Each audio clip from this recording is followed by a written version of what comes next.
to where big quakes could strike next from rock scratches. They hint at future tremors.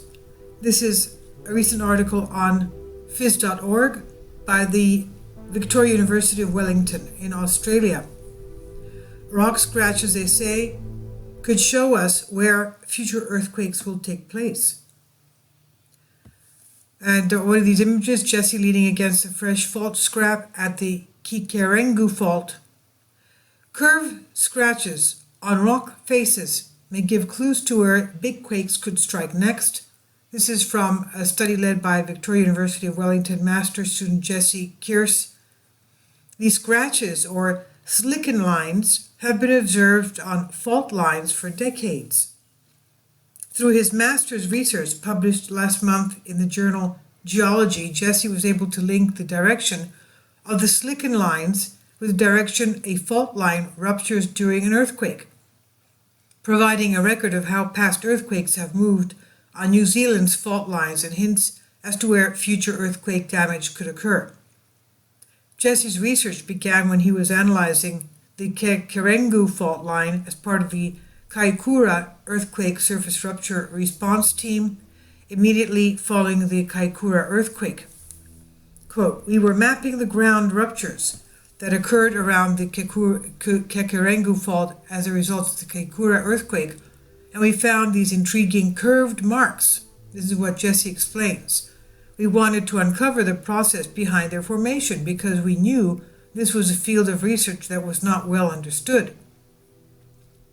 Along his supervisors, Professor Tim Little of Victoria University of Wellington and Russ Van Diesen from GNS Science, Jesse spent many weeks in the field, walking the ground ruptures from end to end, a total distance of 30 kilometers, documenting the ground deformation and recording the slicken lines. Quote, "After completing these observations, we took our data back to the lab for analysis." Jesse says, "We knew that the rupturing of the Kikarengu fault had caused the ground to shift sideways by up to 12 meters. 12 meters? That's like 36 feet. It shifted sideways 36 feet during the Kaikoura earthquake. We shouldn't be surprised. The 7.1 in Ridgecrest moved 3 feet. Now, this one was 36 feet. They say our analysis of the slicken lines not only confirmed this movement, but also provided further detailed information about how the fault moved.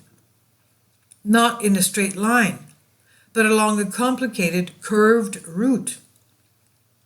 With help from the seismologist Yoshi Kaneko from GNS, who uses computer programs to model the dynamics of earthquake ruptures, they were able to confirm that curved slicken lines, like the ones they observed in the Kikarengu fault, are related to the direction an earthquake moves along the fault. It has long been known that the direction of fault ruptures can strongly affect the distribution of ground shaking and damage resulting from an earthquake, Jesse said. Quote, "In the Kaikoura earthquake, for example, Wellington experienced much stronger shaking than Christchurch, even though the epicenter of the quake was much closer to Christchurch," Jesse says. This is because the Kikarengu fault ruptured towards the north, and so the earthquake energy was focused in that direction. Now Jesse and his colleagues can analyze the slicken lines in other faults to see how they have ruptured in the past, including prehistoric earthquakes that took place thousands of years ago. Quote, "We might be able to better predict how they will rupture in the future and where the ground shaking and damage from earthquakes on these faults will occur," Jesse says. "This will help plan for future quakes, including designing more resilient buildings and architecture in areas that could suffer more quake damage." Jesse hopes to see this research tested further across the world to confirm their findings and provide a new way for scientists to discover information about earthquakes. Quote, "This research is very new, so while it's very exciting, it still needs to be tested and verified by the global earth science community." Jesse says, "Hopefully this analysis will prove that these findings are of real benefit to the lives of people living in earthquake-prone regions around the world."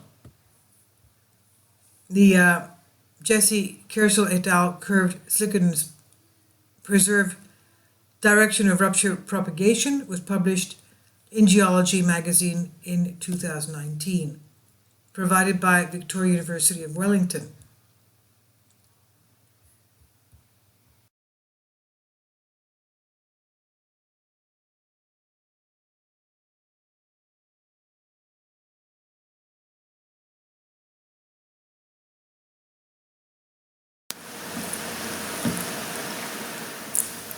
If you'd like to join me on my Patreon account, you will hear content not covered by mainstream media.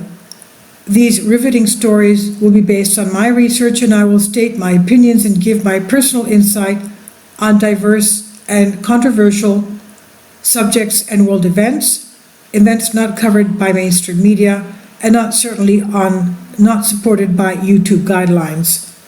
So whatever I have on my Patreon, most of those will not be on my YouTube channel. Please consider becoming a member today. More of the most significant and important videos will be on my Patreon channel. Your support helps me to continue my research and keeps this YouTube channel alive. And we depend on your support, your generous charity, because we help economically challenged families here in Athens, Greece, in Kapota, and we also help the young generation with university tuition and the community around our church. Thank you.